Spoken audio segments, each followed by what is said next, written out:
The Financial Survival Network, helping you to survive and thrive in the new economy. Get your free financial survival toolkit and find out where to buy gold and silver safely at great prices. Sign up at financialsurvivalnetwork.com. This is the Financial Survival Network. 1490 WGCH. This is Kerry Lutz, and you're listening to the Financial Survival Network, which is brought to you by Miles Franklin. They've been in business selling gold since 1990, and I'm a customer because when you buy, they ship. To find out more, go to milesfranklin.com or call them at 800-822-8080 and get a free quote.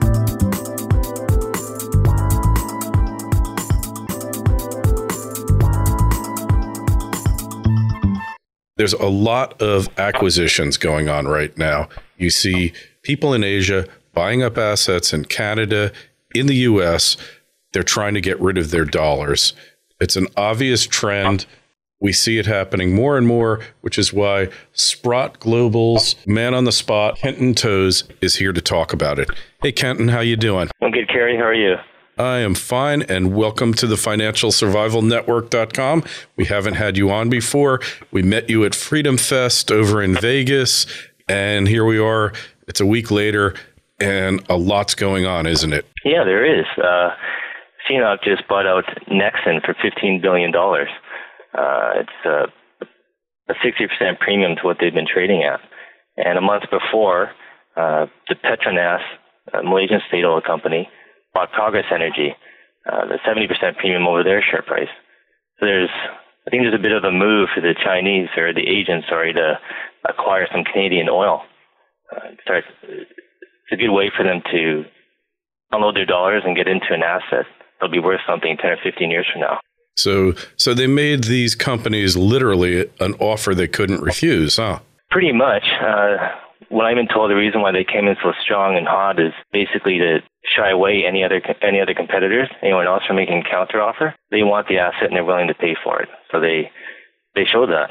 And we also see other things happening. A little company I used to own a piece of, very small piece called Mancha, that just got bought up, right? Yeah, by an Egyptian billionaire. And this is an individual. He bought it for his portfolio, basically. He bought it for $500 million. So I'm just speculating that rather than buying bullion himself, he'd rather buy the gold in the ground where he can get it for much cheaper and produce it over time. Again, another way for him to get out of dollars and get into the precious metals. And good point you raised.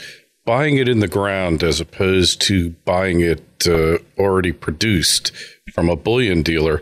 What's the discount now that we're seeing on some of these juniors? Well, let's stick with the Mancha deal. I just looked at the Sudan project, and they've got 10 million ounce resource.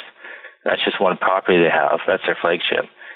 If you do the math, he paid $50 an ounce for the gold in the ground there. Yeah, you have to take into account operating costs and production costs, but the idea is he paid a lot less than $1,600. There's lots of other juniors out there too. There's trading for cash. You're basically getting their gold for free. But it's not uncommon to find companies trading for $10, $15, $20 an ounce for gold in the ground. Hey, and I talked to Rick Rule when we were in Vegas about that. These are the so-called Benjamin Graham net nets, meaning literally after you pay all their debt, all their liabilities, the cash that they're left with, the stock's trading for less than that amount. And those were the golden gems of value investing. Are there still a lot of those opportunities out there, Kenton? I want to say there's a lot. There's a couple. But if the markets keep going down the way they have been, there definitely will be a lot more. There's a couple on the verge.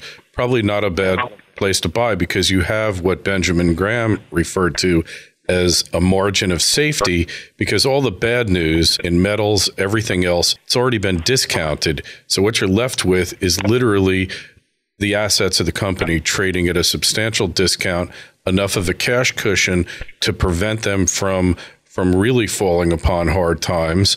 And then you just kind of put your feet up on the desk and you just wait for things to get better, right? Yeah, exactly. That's what we've been advising clients, is to get involved in companies that are cashed up and they can handle any bad times.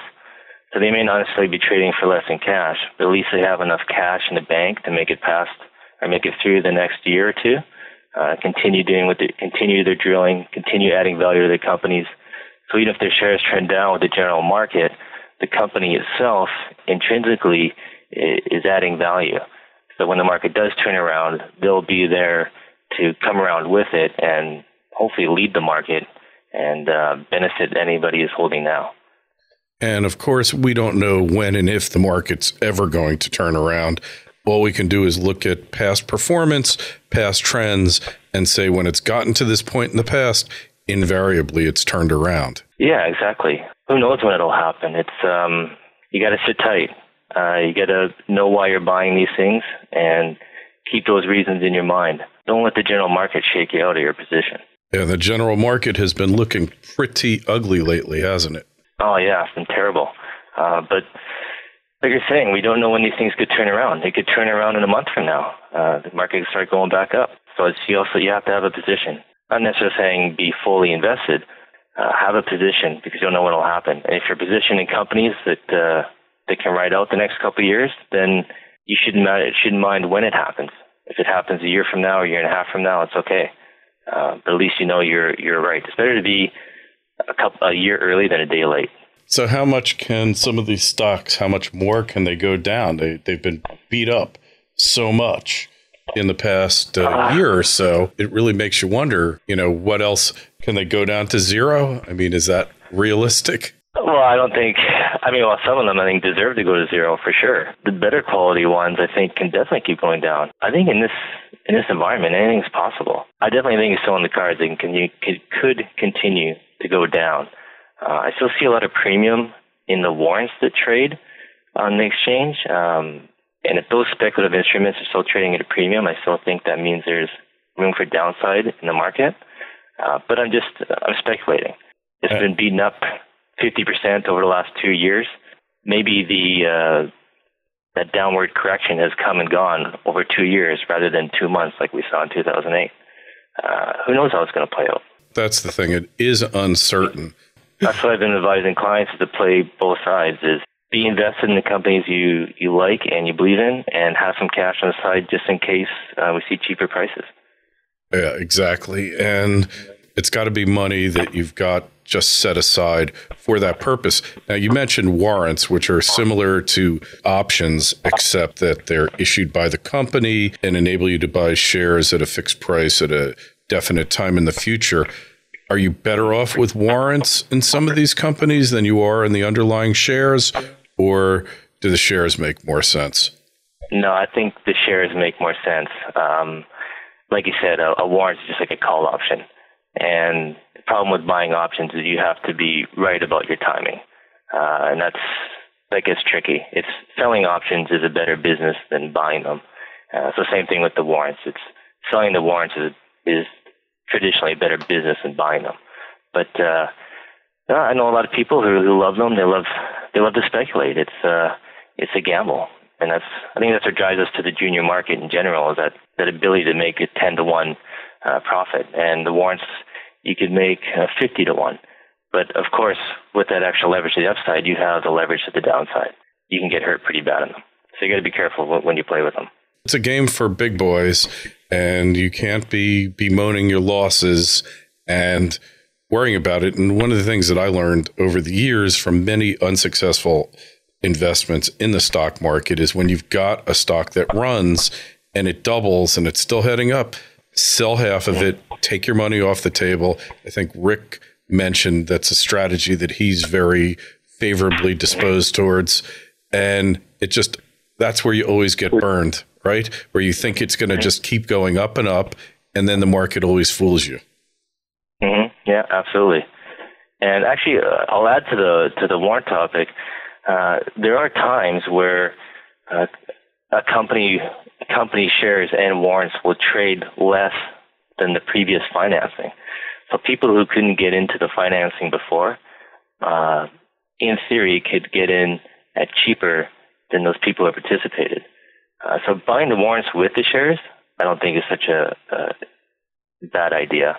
But buying just the warrants might not be the greatest idea. So if people want to find out more about the way to do this, where do they find you and how can you help them do it? They can go to our website, sprottglobal.com, or they can call us at 472-477-7853. Kenton, we're definitely going to have you on again soon. I have a feeling these metals are poised for a move. It's just the action, the way it's happening, the way these markets are so obviously controlled. I believe that the control is going to be lost soon. And when they do, we're going to be in touch with you right away. Great. I look forward to hearing from you. All right. Thanks for being on the financialsurvivalnetwork.com